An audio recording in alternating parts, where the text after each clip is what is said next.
ఆయన్ని ప్రేమిస్తే దేవుడు వాగ్దానం చేశాడు. రోమ 8:8, దేవుని ప్రేమించేవారు కనుక ఆయన సంకల్ప చొప్పున పిలువబడిన వారికి మేలు కలుగుటకై సమస్తము సమకూడి జరిగిస్తాడు.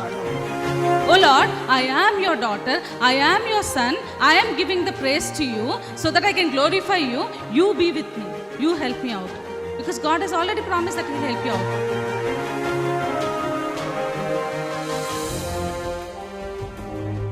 ఎన్నో మార్లు ఆయన తప్పులు చేస్తూ పాపము చేస్తూ నీకు విరోధంగా నడుస్తున్న మా కొరకు నాయన, అవిధేయులైన మా కొరకు ప్రభా నాయన తండ్రి, నీవు ఆ సెలవులో వెల చెల్లించావు కదా నాయన తండ్రి. నీవు నాయన మరణాన్ని జయించడం ద్వారా, సజీవుడు అవటం ద్వారా నాయన ప్రభా తండ్రి యేసయ్యా, మరి నాయన మేము ఈరోజు సజీవులుగా ఉన్నాం కదా తండ్రి.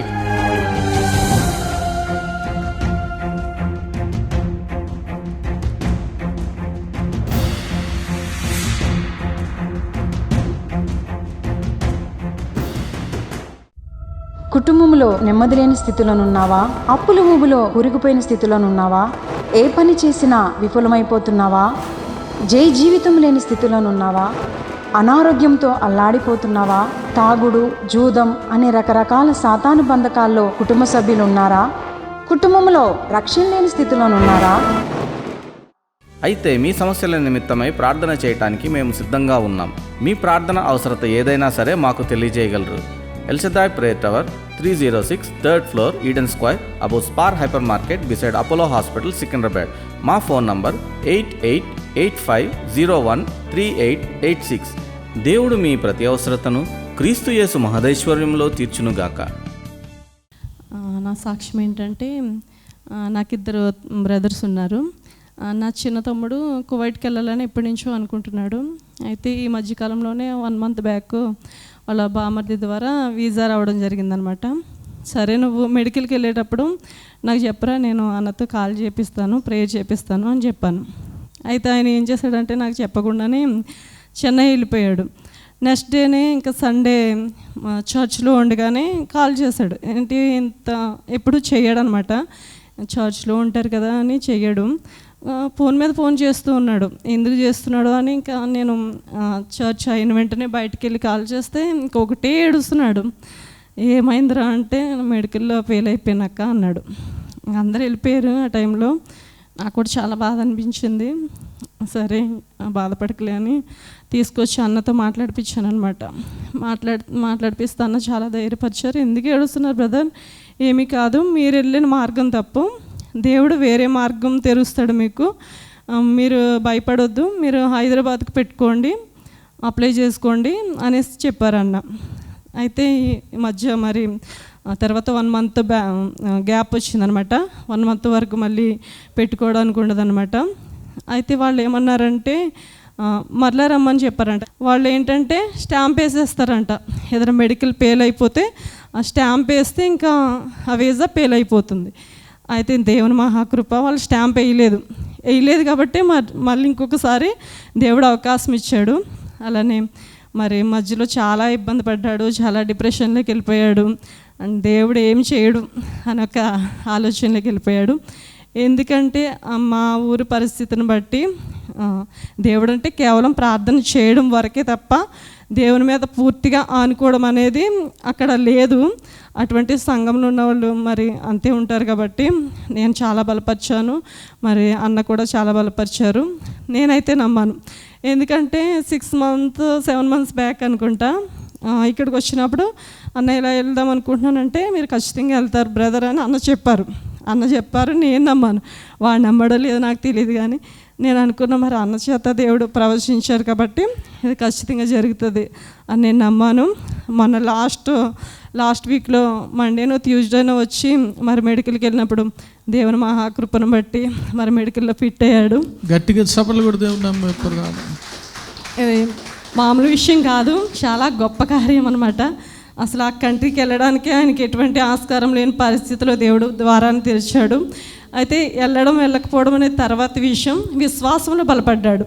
అందుని బట్టి దేవునికి వందనాలు, ప్రేయర్ చేసిన అందరికి వందనాలు. గట్టిగా సభలు కూడా దేవుడు నమ్ముదాం.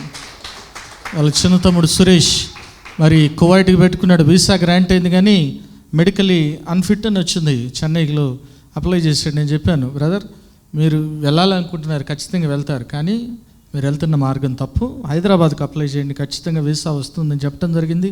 ఆ ముందు రోజు మెడికల్స్కి వెళ్ళకముందు కూడా మరి ఆ బిడ్డతో మాట్లాడటం జరిగింది. దేవుడు వాగ్దానం చేశాడు ఆ బిడ్డతో, యెహోవాను బట్టి ఆనందించుము, ఆయన నీ హృదయవాంఛల్ని తీర్చును అనే వాగ్దానం ద్వారా మాట్లాడటం జరిగింది. మరి మెడికలీ ఫిట్ అని సర్టిఫికేట్ కూడా వచ్చిన త్వరలో ఆ బిడ్డ వెళ్తున్నాడు. హల్లెలూయా, కువైట్కి వెళ్ళిపోతున్నాడు. గట్టిగా చప్పలు కూడా దేవుని నామం మహిమపడదాం. ఎందుకు ఫస్ట్ రిజెక్షన్ వచ్చిందంటే దేవునిలో బలపడటానికి, విశ్వాసంలో బలపడటానికి. ఆమేన్. హల్లెలూయా, హల్లెలూయా. సమస్త మహిమ ఘనత దేవునికి చెల్లును గాక.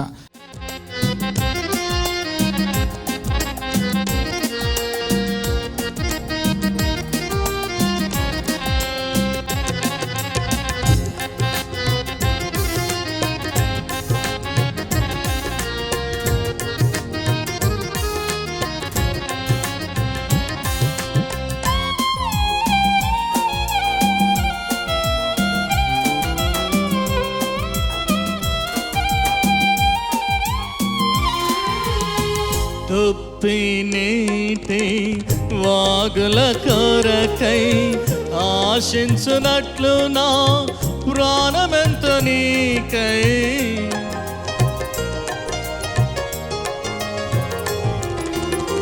తొప్పినేటి వాగుల కొరకై ఆశించునట్లు నా ప్రాణమెంత నీకై. తృష్ణగానే ఉన్నది తీర్చుము దాహం, తృష్ణగానే ఉన్నది తీర్చుము దాహం. నా పాప భారం తొలగించు ప్రభువా, నా శాపమంతా పాపము దేవా. నీ మందిరం నా నివాసము, నీ సన్నిధే నాదు పెన్నిదే.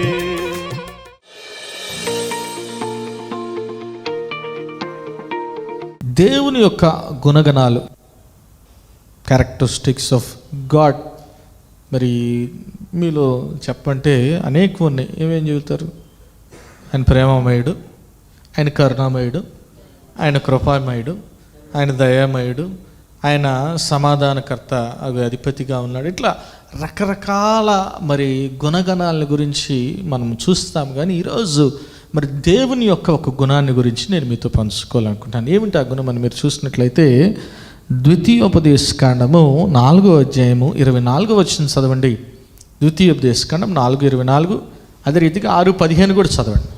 ఎలైనగా నీ దేవుడైన యెహోవా దహించు అగ్నియు రోషము గల దేవుడై ఉన్నాడు. అంత మాత్రం 6:15 కూడా చదవండి. ఏమని రాయబడింది? నీ మధ్యను నీ దేవుడైన యెహోవా రోషము గల దేవుడు కనుక నీ దేవుడైన యెహోవా కోపాగ్ని ఒకవేళ నీ మీద రగులుకొని దేశములో నుండకుండా నిన్ను నశింప చేయును.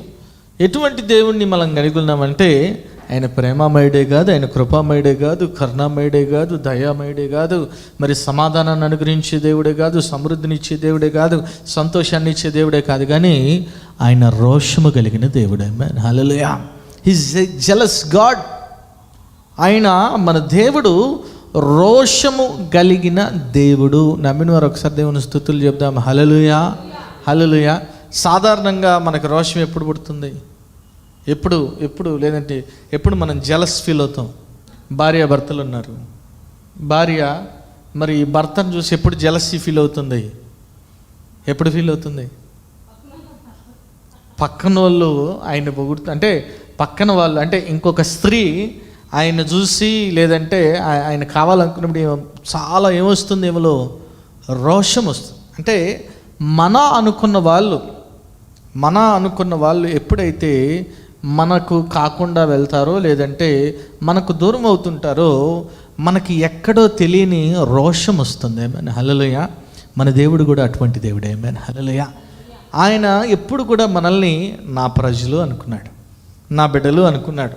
నా ప్రజలు, నా బిడ్డలు ఎప్పుడైతే మరి కట్టు తప్పుతారో, ఎప్పుడైతే మరి దేవునికి దూరస్తులు అవుతారో లేదంటే దేవుని మార్గాన్ని విడిచిపెట్టి వేరే మార్గంలో వెళ్తారో ఖచ్చితంగా దేవునికి రోషం వస్తుంది. వస్తుందా రాదా? వస్తుందా? కోపం వస్తుందా రాదా? ఖచ్చితంగా ఆ కోపం ఏం చేస్తుందంటే, ఇందా చదవను అసలు 6:15 చూస్తే, అది మనల్ని నశింపజేస్తుందంటే. హల్లెలూయా.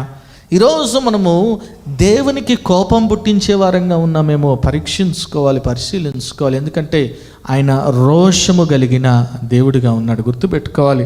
ఆయన మరి ఎవరిని తన ప్రజలుగా అనుకున్నాడు. మీరు చూడండి, ఇశ్రాయేల్ గురించి చూస్తే బైబిల్ గ్రంథంలో ఏమని రాయబడింది? నిర్గమకాండం 3:7 ఏమని రాయబడింది? చదవండి. నిర్గమకాండం 3:7.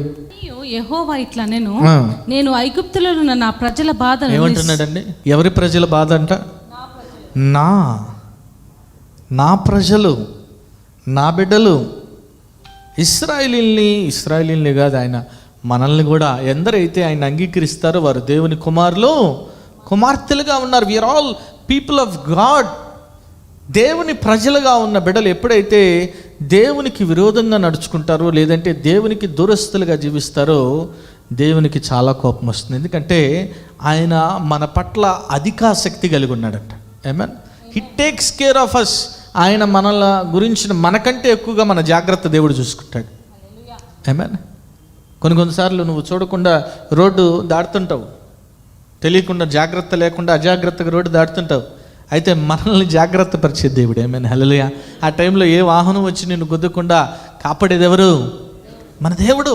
ఎందుకంటే అంత ప్రేమ ఉంది మన పట్ల. ఎందుకంటే అరే నా బిడ్డలు, నా ప్రజలు, ఆయన మన పట్ల అధికాసక్తి కలిగి ఉన్నాడు. మీరు చూస్తే జకర్యా 1:14 చదవండి. ఏమని రాయబడింది? జకర్యా 1:14. కాబట్టి నాతో మాట్లాడుచున్న దూత నాతో ఇట్లా నీవు ప్రకటన చేయవలసినదేమనగా, సైన్యములకు అధిపతియగు యెహోవా ఇలాగు సెలవిచ్చుచున్నాడు, నేను యెరూషలేము విషయంలోను సియోను విషయంలోను అధికాసక్తి కలిగి ఉన్నాను.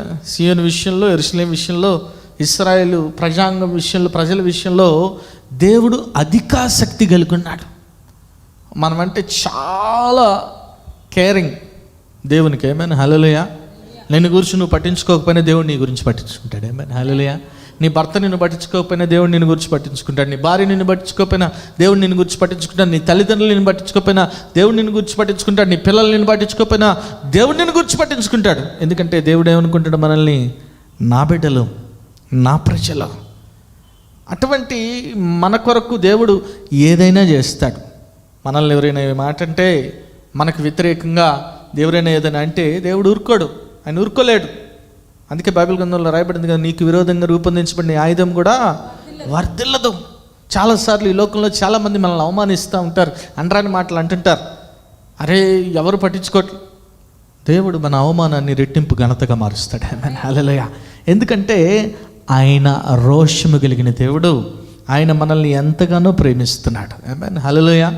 హల్లెలూయా. ఇశ్రాయేలీల్ని ఎంతగానో ప్రేమించాడు. అనేక మార్లు ఇశ్రాయేలీలకి ఆపదలు ఎదురైన, శత్రువులు అనరాని మాటలు అన్నారు.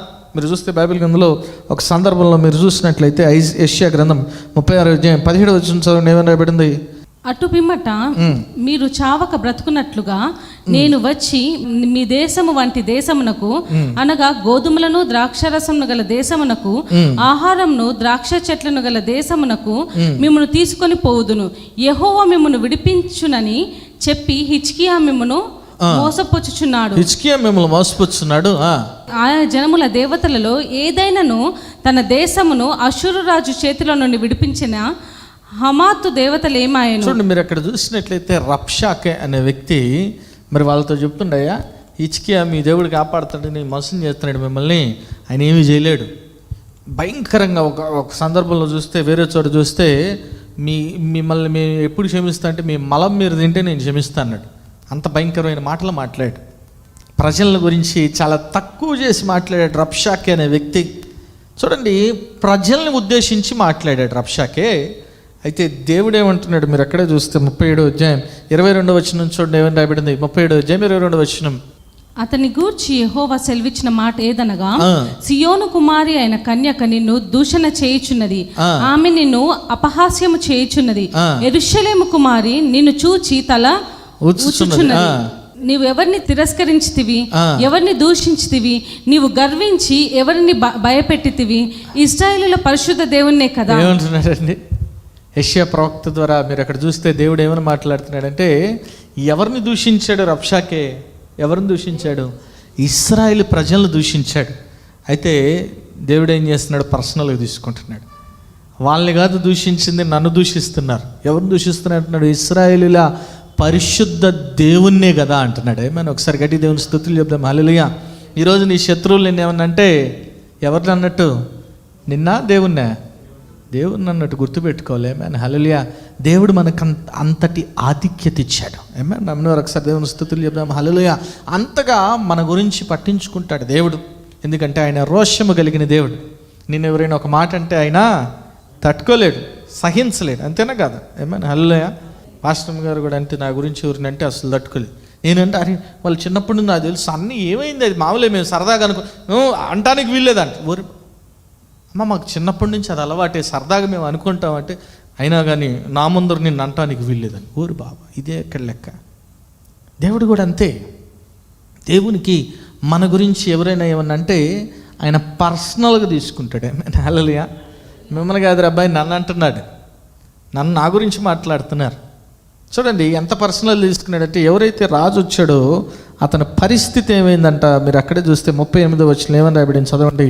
అతడు నిస్రోకు అను తన దేవత మందిరమందు మ్రొక్కుచుండగా అతని కుమారులైన అద్రమ్మెలెకును షెరెజెరును ఖడ్గముతో అతని చంపి అరారతు దేశములోనికి తప్పించుకొని పోయిరి. అప్పుడు అతని కుమారుడైన ఏసర్హద్దోను అతనికి మారుగా రాజాయెను. చూడండి మీరు చూస్తే ఎవరు చంపారంట? ఎవరైతే దూషించడానికి కారకుడయ్యాడో ఆ రాజుగారు అతని సొంత కుమారులే చంపిస్తారంట. ఏమైనా ఒకసారి గట్టి దేవుని స్తుతులు చేద్దాం. హల్లెలూయా. దేవుడు ఆ రీతిగా పగ తీర్చుకున్నాడు. ఏమైనా హల్లెలూయా. పగ తీర్చుకుంటా దేవుని పని ఆయన తీర్చుకున్నాడు. ఎందుకంటే నిన్నంటే ఆయన అన్నట్లే. ఏమైనా హల్లెలూయా. నిన్ను ముట్టువాడు నా కనుగుడ్డు ముట్టును అన్నాడా లేదా? ఒకసారి గట్టి దేవుని స్తుతులు చేద్దాం. హల్లెలూయా. దేవుడు రోషము కలిగిన దేవుడు మన దేవుడు. నమ్మినవారు ఒకసారి దేవుని స్తుతులు చేద్దాం. హల్లెలూయా. మనకు వ్యతిరేకంగా ఎవరైనా ఏదైనా మాట్లాడితే ఆ దేవాతి దేవుడు తట్టుకోలేడు అంతే. ఎందుకంటే మనం అంటే అంత ప్రేమ, మన పట్ల అధికాసక్తి కలిగి ఉన్నాడంట. ఏమన్ హల్లెలూయా. హల్లెలూయా కదా. రోషం కలిగిన దేవుడు మనకు అన్నీ చూసుకుంటున్నాడు. పొద్దున్న నుంచి సాయంత్రం రాత్రి దాకా 24 గంటలు 365 రోజులు ఆయన మన గురించి ఆలోచిస్తుంటే మనం ఏం చేస్తున్నాం?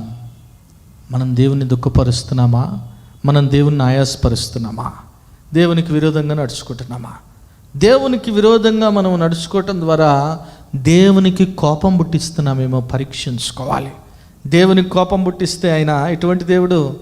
ఆయన శాంతి కలిగిన దేవుడే కాదు, రోషము కలిగిన దేవుడు. ఆమేన్ హల్లెలూయా. ఇశ్రాయేలీలు చేసింది అదే. ఇశ్రాయేలీలు అనేక మార్లు వారు దేవునికి విరోధంగా నడుచుకున్నారు.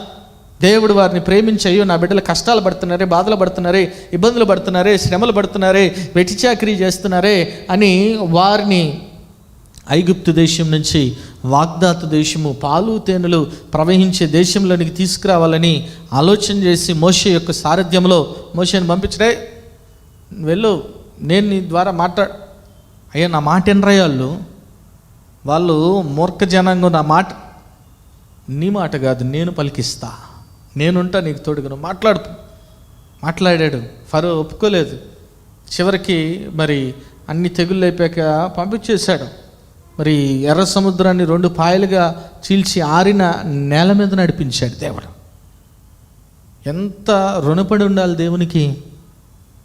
400 సంవత్సరాలు కష్టాల్లో ఉంటే దేవుడు నా ప్రజలని గుర్తెరిగి వారిని ఎర్ర సముద్రం 2 పాయలుగా చీల్చి ఆరిన నేల మీద నడిపిస్తే వారు ఎంత రుణస్థులుగా ఉండాలి దేవునికి. ఆ రీతిగా లేరు వారు. ప్రతిసారి కూడా దేవునికి విరోధంగా మాట్లాడటమే కాదు, దేవునికి ఇష్టం లేని పని చేశారు.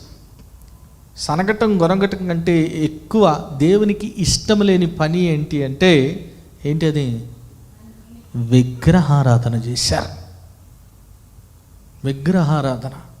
చాలాసార్లు విగ్రహారాధన అంటే చాలామంది ఏమనుకుంటారంటే, ఏమంటే నేను ఏ అన్య దేవత మొక్కలేదు కదా. నో, దేవుని కంటే నువ్వు దేనికి ఎక్కువ ప్రాధాన్యత ఇచ్చినా అది విగ్రహమే. ఆమేన్. అది నీ భర్త అయినా, నీ భార్య అయినా, నీ బిడ్డలైనా, నీ ఉద్యోగమైనా, నీ చదువైనా, ఏదైనా సరే దేవుని కంటే అధిక ప్రాధాన్యత నువ్వు దేనికి ఇచ్చినా అది విగ్రహమే. గుర్తుపెట్టుకోవాలి. Amen hallelujah. Your first priority should always be God. Amen. నమ్మినవారు ఒకసారి దేవుని స్తుతులు చేద్దాం. నీ మొదటి ప్రాధాన్యత ఎప్పుడు కూడా దేవుడై ఉండాలి. ఎందుకంటే హీఈస్ ఎ జెలస్ గాడ్. ఆయన రోషం కలిగిన దేవుడు. అరే వీడేంద్రబాయ్ మనల్ని పట్టించుకోవట్లేదు, మన దగ్గరికి సమస్య వచ్చినప్పుడు మన దగ్గర విచారం చేయట్లేదు అంటే ఆయన ఇస్తాడా జవాబు? నువ్వు విచారం చేయపోయినా, ఎందుకంటే నువ్వు పట్టించుకోకపోతే పట్టించుకుంటాడా? చూడండి, ఒక మాట రాయబడింది బైబిల్ గ్రంథంలో మీరు చూస్తే 2వ దినవృత్తాంతం గ్రంథం 15వ అధ్యాయం 2వ వచనం ఏమని రాయబడింది? ఆసా యూదా వారలారా, బెన్యామీను వారలారా, మీరందరూ నా మాట వినుడి. మీరు యెహోవా పక్షపు వారైన ఎడల ఆయన మీ పక్షము నుండును, మీరు ఆయన యొద్ద విచారం చేసిన ఎడల ఆయన మీకు ప్రత్యక్షమును, మీరు ఆయన విసర్జించిన ఎడల ఆయన మిమ్మను. Simple. If you seek him he will answer, if you deny him he will deny you. Amen, hallelujah. నువ్వు ఆయన అడిగితే, ఆయన ఆశ్రయిస్తే ఆయన నీకు సహాయము చేస్తాడు. నువ్వు ఫోజులు కొట్టి నాకు అన్నీ తెలుసు కళ్ళు ఏమైపోతాయి నెత్తికెక్కి, దేవుడు ఏంటండి నాకు అన్నీ తెలుసు నువ్వు అనుకున్నావు అనుకో, ఏమైపోద్ది? నువ్వు విసర్జిస్తే ఏం చేస్తాడు ఆయన కూడా కదా. ఈ లోకంలో మానవుడు కూడా ఎట్లయిపోయిందా, దేవుడా గీవుడా, చంద్రుడి మీద కూడా అడుగు పెడుతున్నావు. ఏందనుకున్నావు మానవుడు అంటే? రెచ్చిపోయారు. ఏమైంది? చివరికి చిన్న పురుగు వచ్చింది, వైరస్, కరోనా, మొత్తం ప్రపంచం మొత్తం మూసేయాల్సి వచ్చింది. ఏమైనా హల్లెలూయా. ఇప్పటికి కూడా మందు కనిపెట్టలా. వచ్చిందా మందు? టీకాలు ఇస్తున్నారు కానీ మందు ఎందుకు చెబుతున్నాను? అనేక రోగాలకు మందు లేదు ఇంకా ఈ ప్రపంచంలో. చాలాసార్లు మనల్ని మనం హెచ్చించుకొని గర్వించు దేవుణ్ణి సంప్రదించడం ఆపేస్తాం, దేవుణ్ణి ఆశ్రయించడం ఆపేస్తాం. అటువంటి పరిస్థితుల్లో ఖచ్చితంగా దేవుని కోపం వస్తుంది, గుర్తుపెట్టుకోవాలి. ఆమేన్, హల్లెలూయా. ఆయన రోషం కలిగిన దేవుడు ఎప్పుడు కూడా నిత్యం కూడా నువ్వు ఆయన తలుపు తట్టాలని కోరుకుంటాడు. ఆమేన్, ఆమేన్. నువ్వు విసర్జిస్తే ఆయన ఖచ్చితంగా విసర్జిస్తాడు. ఇశ్రాయేలీలు దేవుడు తలుపు తట్టకపోగా మోషే గారు దేవునితో మాట్లాడడానికి వెళ్తే ఏం చేస్తున్నారు చూడండి. నిర్గమకాండం 32వ అధ్యాయం 8వ వచనంలో ఏమని రాయబడింది? చదవండి. నేను వారికి నియమించిన త్రోవ నుండి త్వరగా తొలగిపోయి తమ కొరకు పోత పోసిన దూడను చేసుకుని దానికి సాగిలపడి బలి నర్పించి, ఓయి ఇశ్రాయేలీలు, ఐగుప్తు దేశం నుండి నిన్ను రప్పించిన నీ దేవుడు ఇదే. ఏం చేస్తున్నారండి? ఒక దూడను తయారు చేసుకొని ఆ తర్వాత దానికి బలి అర్పించి, మమ్మల్ని ఐగుప్తు దేశం నుంచి తీసుకొచ్చింది ఎవరంట? దూడ, గేదె, బర్రె. ఎవరు తీసుకొచ్చారు? ఆ దేవాతి దేవుడు తీసుకొస్తే నా ప్రజలు అని చెప్పి ఆయన ఓన్ చేసుకొని తీసుకొస్తే ఈ దూడే మమ్మల్ని తీసుకొచ్చింది అంటున్నారు. ఎంత భయంకరం! వస్తుందా రాదా కోపం? వస్తుందా? ఏదోలే అన్నాడులే, పోనీలే. ఆయన రోషం కలిగిన దేవుడే. ఆమేన్, హల్లెలూయా, హల్లెలూయా. ఆయన కోరుకుంది ఒకటే, ఎట్లా ప్రేమించాలంటే నువ్వు ఆయన్ని నీ పూర్ణ ఆత్మతో, నీ పూర్ణ మనస్సుతో, నీ పూర్ణ బలంతో, నీ పూర్ణ హృదయంతో ఆయన్ని సేవించాలని కోరుకుంటున్నాడు ప్రభు. నువ్వు ఆయన్ని వదిలేసి ఇంకో మాట కూడా ఉంటుంది. మీరు చూస్తే యెషయా గ్రంథంలో నా మహిమ ఎవరికి చెందనివ్వని అంటాడు చూడండి. మీరు చూస్తే యెషయా గ్రంథం, యెహోవాను నేనే, ఇదే నా నామము, మరి ఎవనికిని నా మహిమను నేనిచ్చువాడను కాను. నాకు రావాల్సిన స్తోత్రమును విగ్రహములకు ఎవరిని వాళ్ళు కీర్తించాలి? ఎవరు తీసుకొచ్చారు వారిని? ఐగుప్తు చెర నుంచి ఎవరు బయటికి తీసుకొచ్చారు? కానీ ఏమంటున్నారు వీళ్ళు? ఎవరికి స్తోత్రం చెల్లిస్తున్నారు? ఎవరికి బలి అర్పిస్తున్నారు? విగ్రహానికి బలి అర్పిస్తున్నారు. ఆమేన్, హల్లెలూయా. కాబట్టి గుర్తుపెట్టుకోండి, ఈ లోకంలో చాలామంది క్రెడిట్స్ తీసుకుంటూ ఉంటారు. అంతేనా? నేనే చేశా, నాకే క్రెడిట్ రావాలి. ఓకే, కష్టపడితే నీకు పేరు రావాలి, మంచిదే. అయితే నీవు కష్టపడటానికి శక్తినిచ్చింది దేవుడే. ఆమేన్, హల్లెలూయా. కాబట్టి ఫస్ట్ క్రెడిట్స్ ఎవరికి వెళ్ళాలి? దేవునికి వెళ్ళాలి. చూసావు, నేను అంత తెలివిగా ఉన్నాను, నాకు ఎంత జ్ఞానం ఉందో అందుకే ఇది చేసా అంటే తర్వాత రోజు పెరాలసిస్ వచ్చి పక్కన పడతావు. ఆమేన్, హల్లెలూయా. జాగ్రత్త, కేర్ఫుల్. నువ్వు మాట్లాడే మాటల్లో కూడా నువ్వెప్పుడు కూడా ఎవరికి ఘనత ఇవ్వాలి? దేవునికి ఇవ్వాలి. ఈ లోకంలో చాలామంది మరి దైవజనులు వారి సొంత ఘనత తీసుకుంటున్నారు. ఒకనొక స్టేజ్ వెళ్ళిపోయాక చూసావా, నేను ప్రార్థన చేస్తే అద్భుతాలు జరిగినాయి, నేను ప్రార్థన చేస్తే బాగుపడ్డాడు. ఓరు బాబు, నువ్వు కాదు బాగు చేసేది, నువ్వు ప్రార్థన చేసి బాగుపడితే నీకు తలనొప్పి వచ్చితే తగ్గించుకోగలవా? నీ జ్వరం తగ్గించుకో? No, you can't do that. బాగు చేసేది ఆయనే. సమస్తము బాగు చేయవాడు ఆయనే. ఆయన పొందిన దెబ్బల వల్ల మనకు స్వస్థత. కాబట్టి క్రెడిట్ ఎప్పుడు దేవునికి వేయాలి. ఆమేన్, హల్లెలూయా. నోటితోనే కాదు, మనసులోంచి చెప్పాలి, ప్రభా నీ వల్లే నాయనా అని. నువ్వు చేసి లేదంటే ఆయన రోషము కలిగిన దేవుడు, గుర్తుపెట్టుకోండి. ఆమేన్, హల్లెలూయా. ఆయనకి రావాల్సిన మహిమ వేరే వాళ్ళకి, విగ్రహానికి, దేనికి ఇవ్వటానికి వీలు లేదు. ఆమేన్. నమ్మిన వారు ఒకసారి దేవుని స్తుతులు చెప్దాం. హల్లెలూయా. ప్రార్థన చేసుకుందాం. నాయన స్తోత్రం ప్రభు, పరిశుద్ధుడా, ప్రేమగల తండ్రి, దగ్గర దేవుడు, నీకే వందనాలు నాయన. వాక్యం ద్వారా మీరు మాట్లాడిన విధానానికి నీకే వందనాలు ప్రభా. అవును తండ్రి, మీరు రోషము కలిగిన దేవుడు కదా నాయన ప్రభా. తండ్రి యేసయ్య, మరి నాయన ఇశ్రాయేలీయులు నాయన ప్రభా, నాయన నీకు విరోధంగా నడుచుకున్నారు నాయన ప్రభా.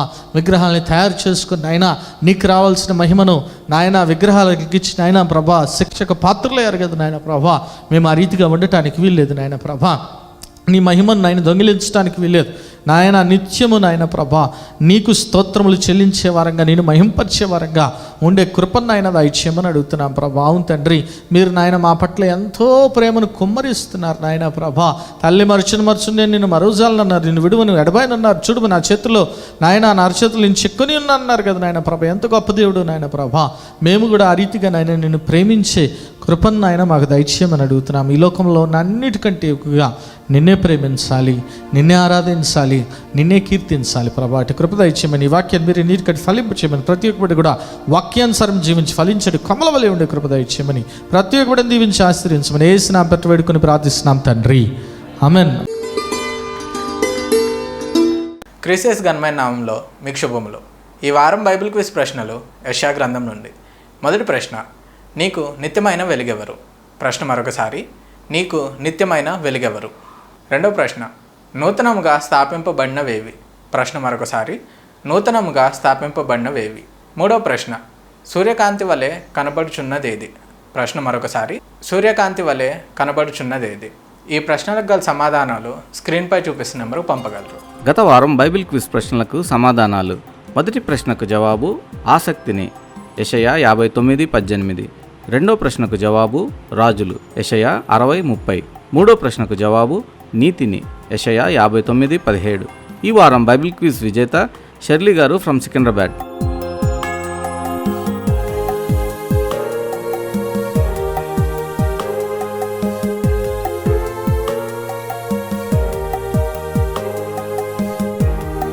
మరి ఎవ్రీ మండే మరి ఆశ్చర్యకరమైన యేసు అనే టీవీ ప్రోగ్రామ్ జరుగుతుంది. మరి ఆరాధన ఛానల్లో ఎవ్రీ మండే ఈవినింగ్ 6 o'clock వస్తుంది. మరి చూడండి, ఇతరులకి పరిచయం చేయవలసిందిగా ప్రభు నాంపేట మనం చేసుకున్నాను. అదే రీతిగా మరి యూట్యూబ్, ఫేస్బుక్ ఛానల్లో కూడా మరి ఇప్పటివరకు అనేక ప్రోగ్రామ్స్ జరిగినాయి. మీరు చూడొచ్చు, వాచ్ చేయొచ్చు. మరి చూడండి, బలపడండి, పరిశుద్ధాత్మను పొందుకోండి. ఆమేన్.